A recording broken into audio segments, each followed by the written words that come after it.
It's an exciting episode because we're talking about something so universal, so inspiring, and so filled with pain: the creative process.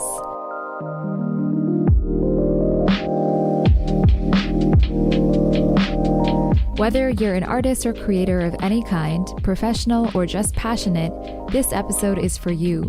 Because what we're discussing today is the creative life force, an ability that lies deep within the life of every person and often remains there forever if we don't summon the courage to bring it out. I'm sure the artists who are listening are all too familiar with the problems that come from creating anything. For example, perfectionism, arrogance, and the desire to quit. And today we'll discuss where these problems come from and how to overcome them. But even before we do that, I invite each of you to imagine yourself as an artist for the rest of our time together today.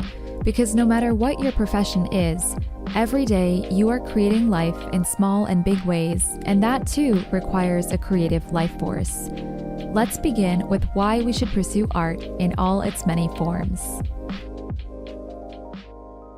I think it was my sophomore year, and I remember feeling so terrified that these people were going to watch me. And I had performed before, but for some reason this fear came up and I was noticing it.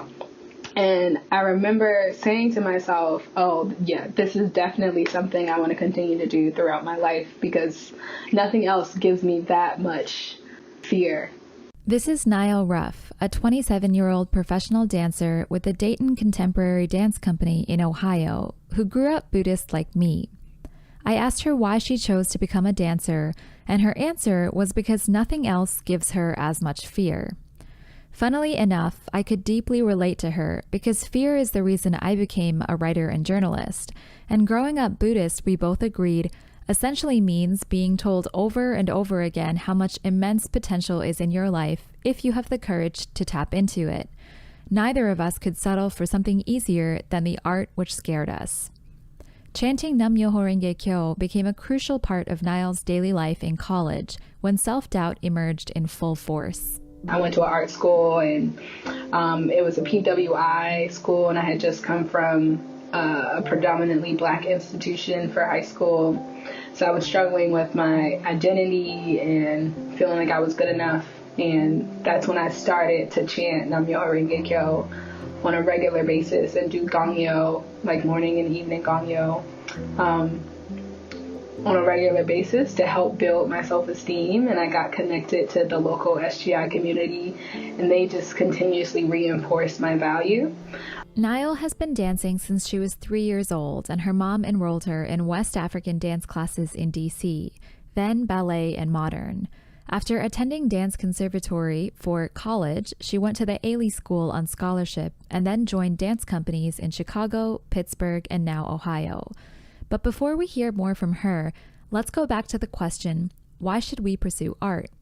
Whether or not you're a professional artist, musician, dancer, or creator, the inner transformation required to create something from the depths of your life is the same transformation that allows us to live the most wonderful, fulfilled, contributive lives, whoever we are, wherever we might be. In this sense, creativity is simply the process of realizing your unique purpose in this world, and if our life is art, creating it is something we should all proactively do. Here is the definition of creativity we're going to go by today. In a university speech titled The Flowering of a Creative Life Force, Buddhist philosopher and my mentor Daisaku Ikeda once wrote, "Never for an instant forget the effort to renew your life, to build yourself anew. Creativity means to push open the heavy, groaning doorway of life itself. This is not an easy task. Indeed, it may be the most severely challenging struggle there is. For opening the door to your own life is in the end more difficult than opening the door to all the mysteries of the universe."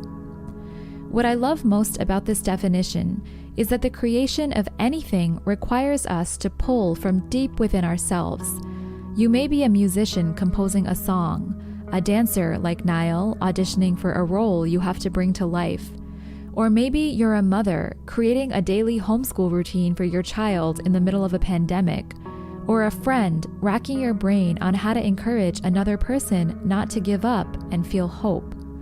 The challenges of creating art relate to all these situations and more, because creativity is the process of calling forth your most authentic self over and over again amidst the opposing forces of self-doubt, judgment, inertia, exhaustion, and even the arrogance that can accompany great success.